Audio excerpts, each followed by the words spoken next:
Bible on Psalms 46, 1 hanggang 5. Praise the Lord.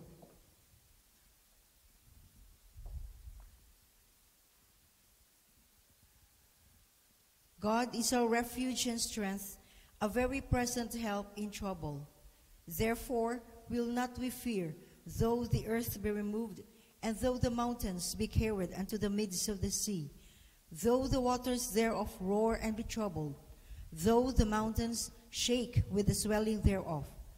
There is a river, the streams whereof shall make glad the city of God, the holy place of the tabernacles of the Most High. God is in the midst of her, she shall not be moved. God shall help her, and that right early. Okay. Praise the Lord. Mainit ang balita sa giyera na nangyayari ngayon.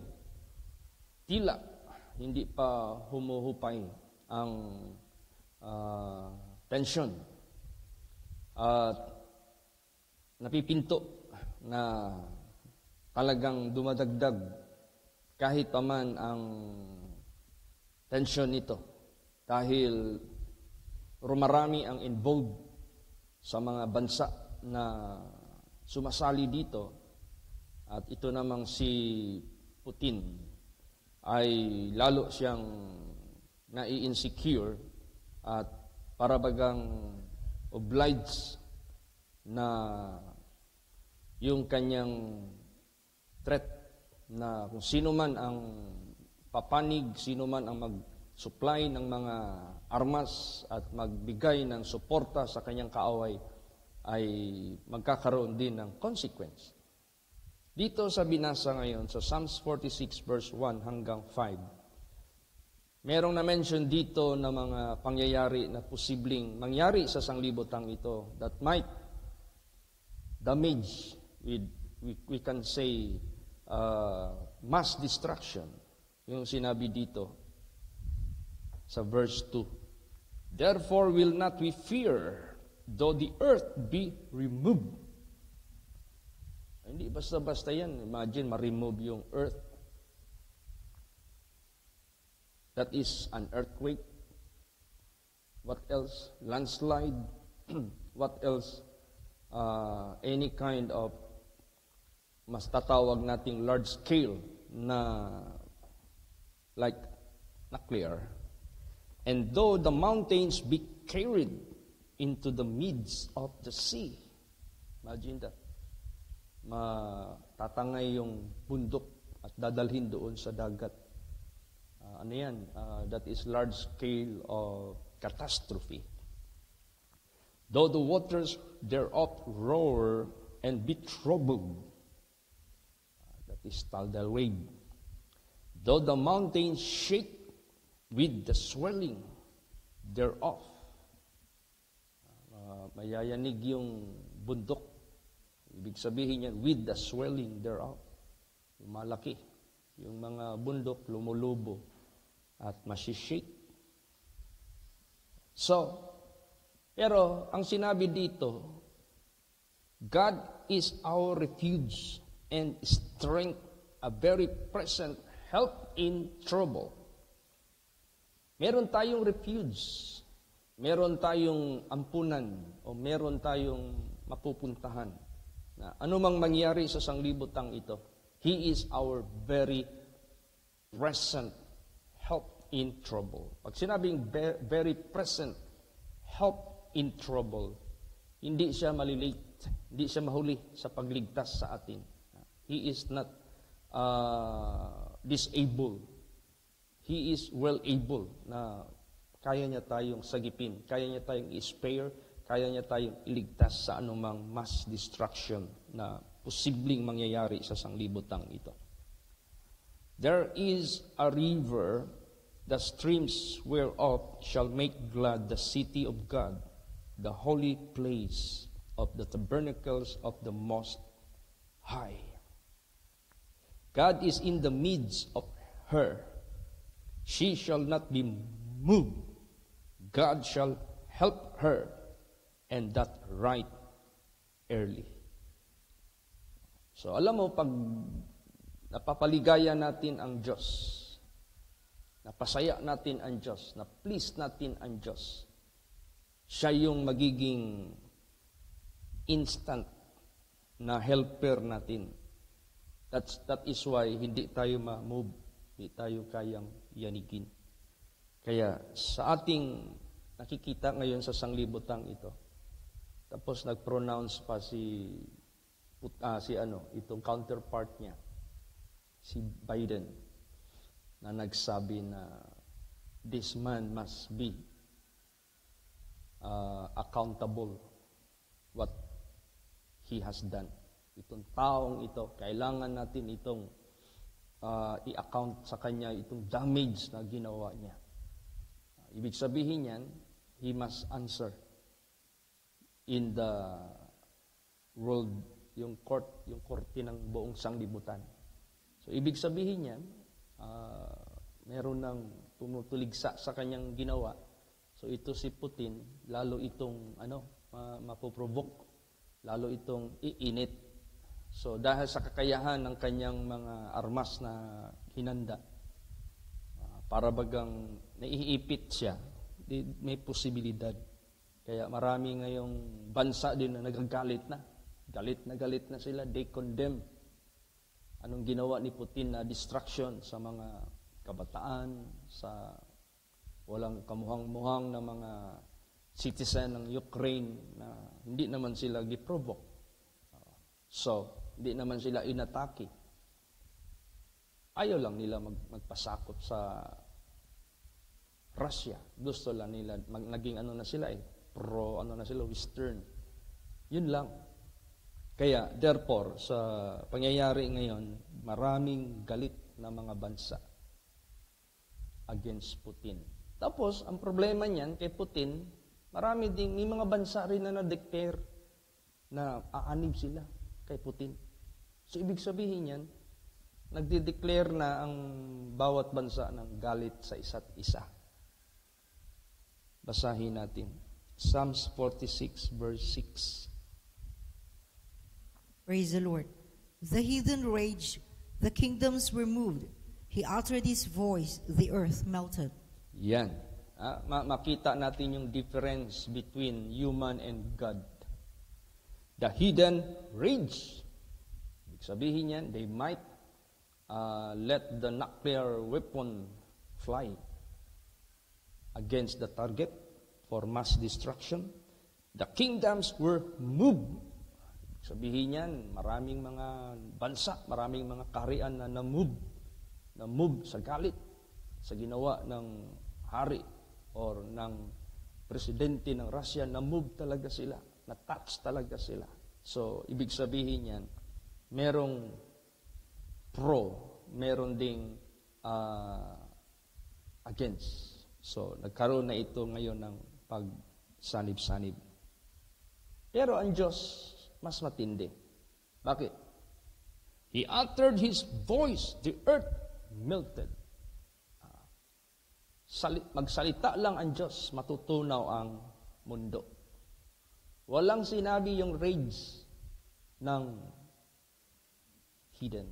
Walang sinabi ang mga kingdoms sa sanglibutang ito. Anumang invention ng mga mass destructions na kaya nilang nagawa na nila at pwede nilang gawin.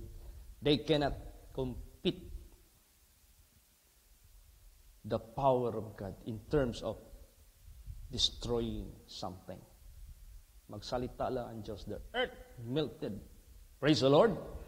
So, mas matindi ang Diyos. So, ibig sabihin yan, if we are looking for someone para doon tayo aanib, doon tayo sa mas greater sa kanila. Doon tayo sa mas stronger sa kanila. Doon tayo sa mas powerful sa kanila. Praise the Lord. That's why there are a lot of nations who are looking for stronger countries or nations, super powerful nation. Doon sila aanib. Kasi para bagang feeling nila na they are more protected than the weaker one. Kaya ang nangyayari ngayon sa sanglibutang ito, palakihan ng mga armas. palakihan ng capability ng power in terms of making war.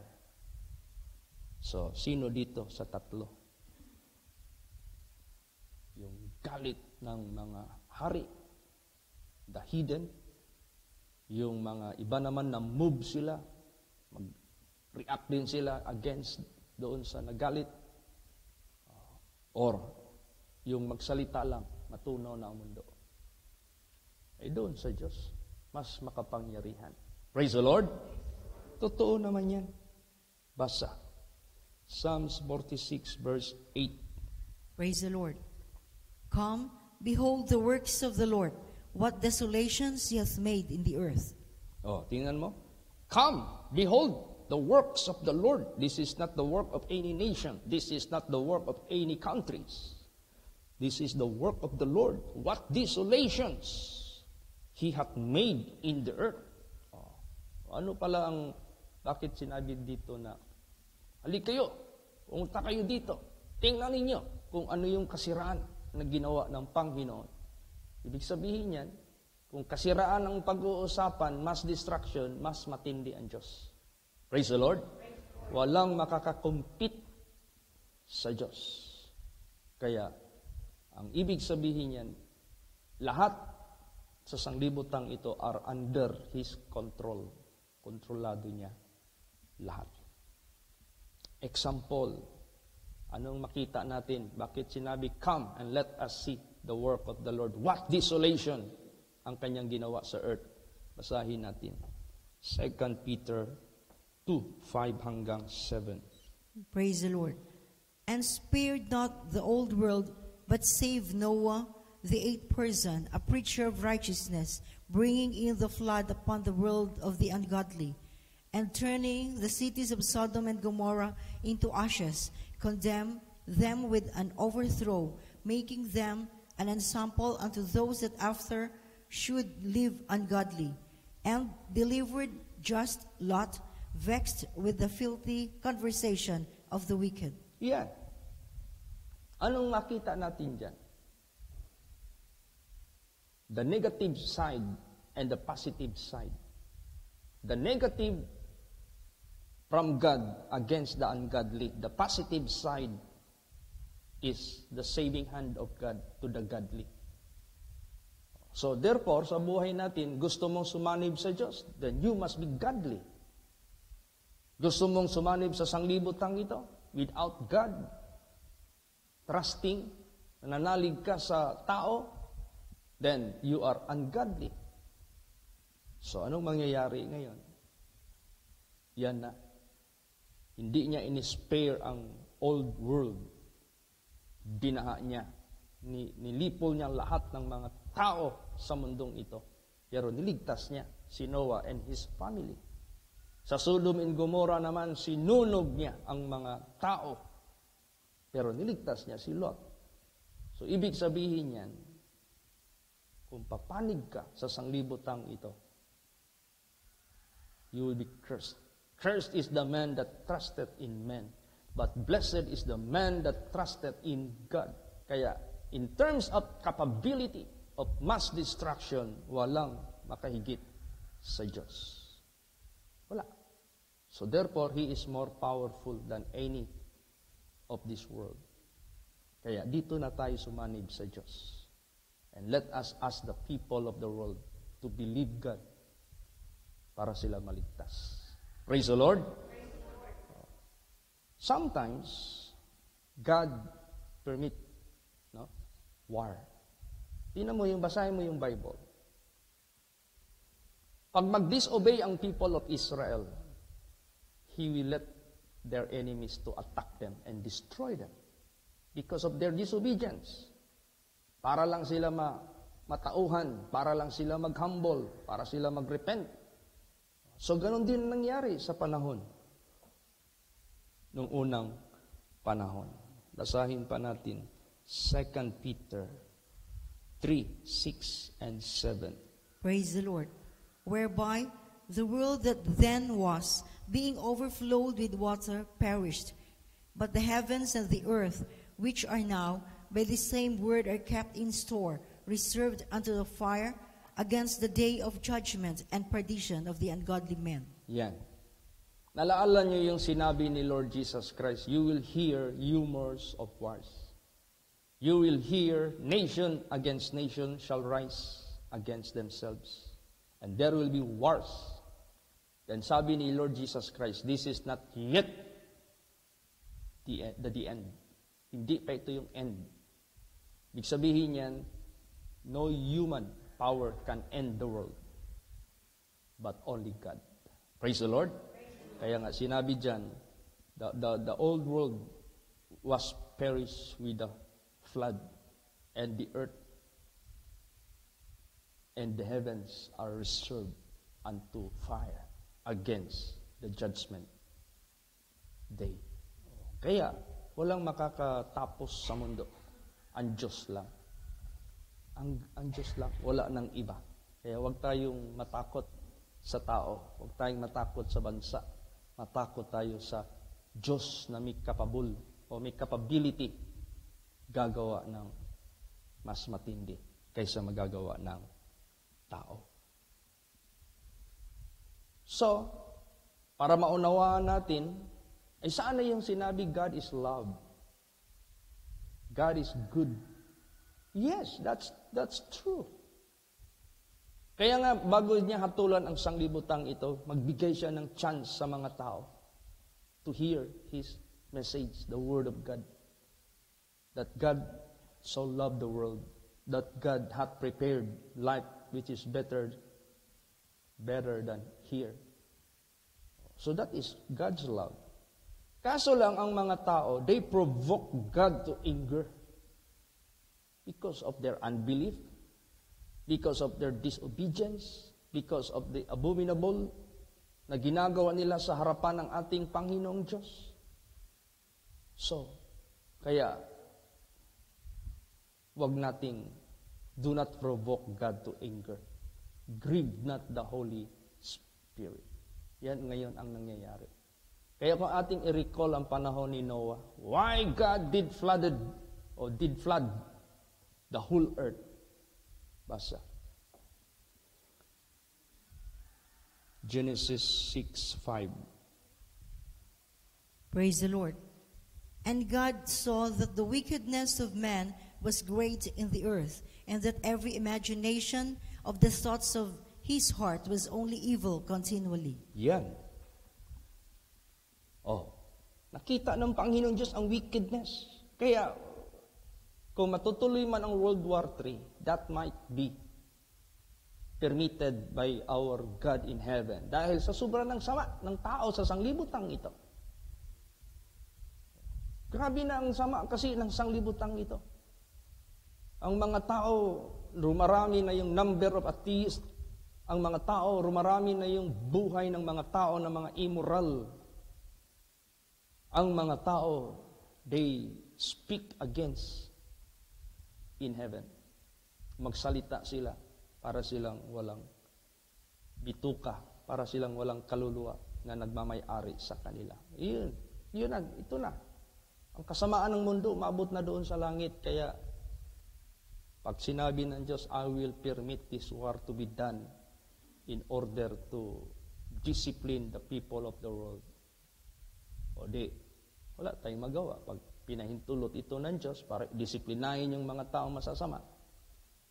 Kaya, sa buhay natin, so that we can have the refuge, dito tayo panig sa Diyos. Praise the Lord.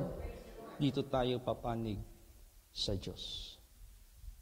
Basa pa. Genesis 6:7. Praise the Lord.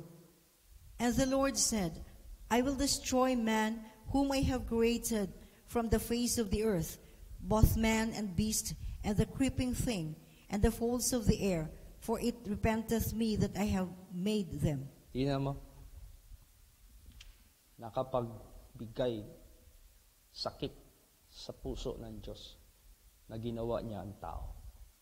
Para bagang nanganak ka, pinaaral mo, hinatid mo sa magandang buhay, tapos maya-maya, ang anak mo mismo ang papatay sa iyo.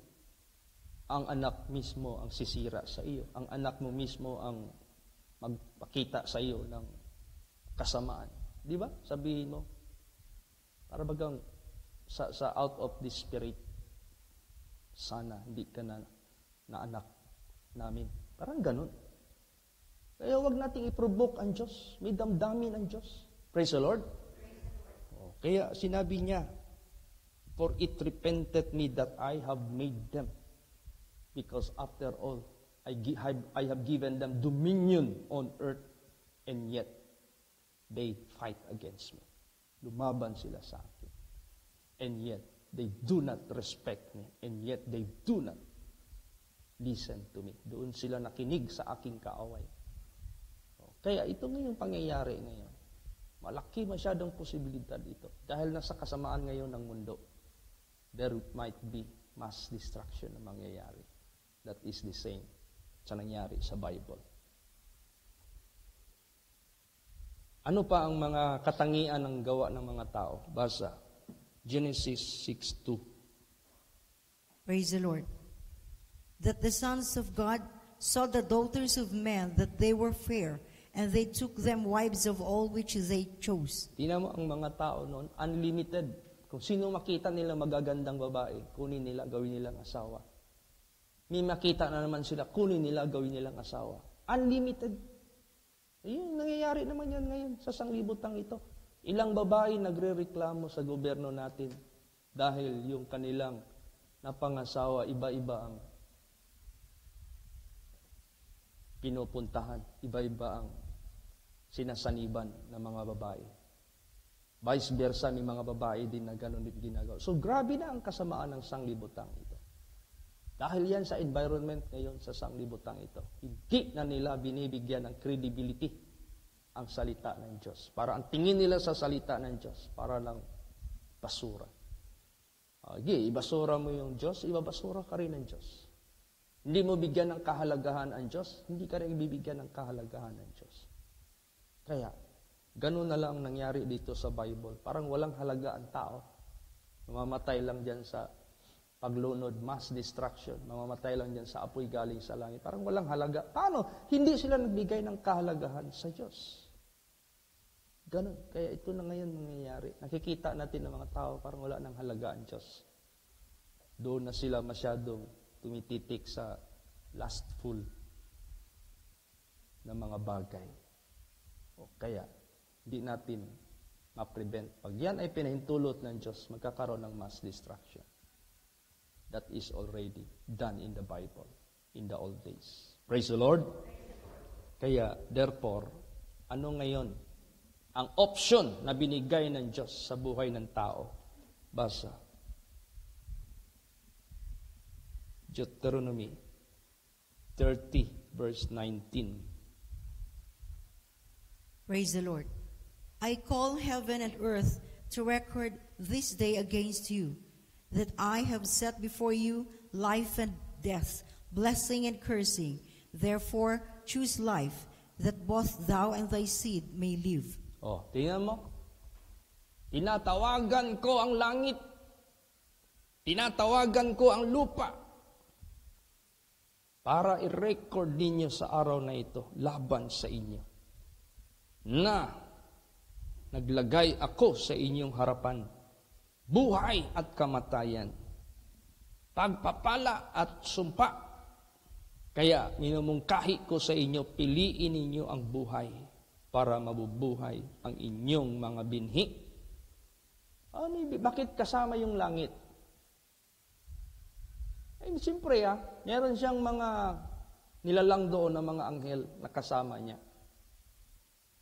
Ngayon, ang pinili ni Lucifer, kamatayan. Paano mamamatay yung angel doon? Yun na yung second death, impyerno. Hindi pinili ni Lucifer na sumunod sa kanyang creator para mabuhay siya na walang hanggan. Pinili niya yung rebellion. Nagrebelde siya sa Diyos. Nag-disobey siya sa Diyos. Kaya mamatay din siya. Heaven sila yan sa langit. Kaya inaddress siya ng Diyos sa langit dito sa lupa. So therefore, mag-ingat tayo. That is pronouncement of our Creator, and that is no man can disannul it. Walang makaka-disannul niya. Kaya no wonder na itong mga pangyayari sa mundo. But human cannot end the world, only God. Kaya dito tayo sa Diyos papanig. Basa pa Deuteronomy 30 verse 15. Praise the Lord. See, I have set before thee this day life and good, and death and evil. Yes. Binibigyan na tayo ng Diyos ng opsyon. Anong pipiliin ninyo? Buhay at kabutihan? Or kasamaan at kamatayan? You want life? You must choose good. You want to die? You choose evil. Kaso ang marami ngayon, they choose evil rather than good. If you choose evil, do not expect to live. Huwag kang expect mabubuhay ka. You will die. Kaya, let us have the so-called crusade. Mag-crusade tayo sa mundo. Anuhin natin ang mga tao sa mundo. Ating imumungkahi na piliin nila ang good para mabuhay din sila. Praise the Lord. O hindi yung kasamaan. So ano ngayon ang mangyayari ngayon? Depende na yan sa tao. Kung sinong pipiliin mo, talagang magmamatigasan ka. Talagang mangyayari sa iyo ang sinabi ng Diyos. Pero kung maniwala ka sa Diyos at manindigan ka rin sa kanyang sinasabi, hindi ka rin magsisisi, hindi ka rin makasama sa kapahamakan. Kaya ang sinabi diyan, basa Revelation 22:11. Praise the Lord. He that is unjust, let him be unjust still. And he which is filthy, let him be filthy still. And he that is righteous, let him be righteous still. And he that is holy, let him be holy still. Yan. Sige, pinili ninyo ang unjust, patuloy kayo. Pinili ninyo ang karumihan, magpakarumi kayo. O ikaw, pinili mo ang katuwiran, manatili kang matuwid. Pinili mo ang kabanalan, panatili mo ang kabanalan. Maghintay kayo pare-pareho. Basa. Revelation 22:12. Praise the Lord. And behold, I come quickly, and my reward is with me, to give every man according as his work shall be. Yan. Hintayin ninyo. At ako'y bigla na lang darating at ibigay sa inyo ang karapat-dapat sa inyo. Yun. Alam niyo, isa pa ang bakit ang Diyos inano niya ang mundo, binaha niya. Last verse, pakibasa. Genesis 6:11. Praise the Lord. The earth also was corrupt before God, and the earth was filled with violence. Yes. Ang mundo na puno ng violence. Bakit? Yan ang pinopromote ngayon. Yung ML ba yan? Mobile Legend. Halos ano yan, patayan yan. Halos yung game na yan, puro ano yan? Puro barilan, bombahan, pugutan ng ulo, lahat-lahat ng mga violent manner nandyan ituturo sa tao. Kaya ang utak ng tao, violente. So, galit ang Diyos dyan. Kaya, ano pa? Corrupt ang mga tao. Ultimo, mga gobyerno ngayon ng mundo, pinoproteksyonan yung pinagbabawal ng Diyos. Kung ano yung pinagbabawal ng Diyos, they protect it with their law. Kaya, therefore, let us not stop in our crusade. Patuloy natin i-spread ang gospel ng Diyos para maintindihan ng mga tao at makapili sila ng tamang pagpipili. Praise the Lord. Kaya, to God be the glory. Huwag matakot. Piliin mo ang Diyos, pumanig ka sa Diyos. He is our refuge, strength, and a very present help in trouble. Wherefore we should not fear. Though the earth be removed, though the mountains swell, ano mang mangyari, though the sea roar, ano mang mangyari, huwag matakot. Kaya tayong lahat, concentrate tayo sa ating pananampalataya at pagsunod sa Diyos. And let us love the people of the world to tell them the true message of God. Why God permitted this mass destruction? Para malaman nila at hindi sila mag-join sa mga ungodly. Why God saved some? Bakit may iniligtas ang Diyos? Doon tayo sumanib. Doon tayo gumaya sa kanila para iligtas din tayo ng Diyos. Praise the Lord! Magsitayo po ang lahat.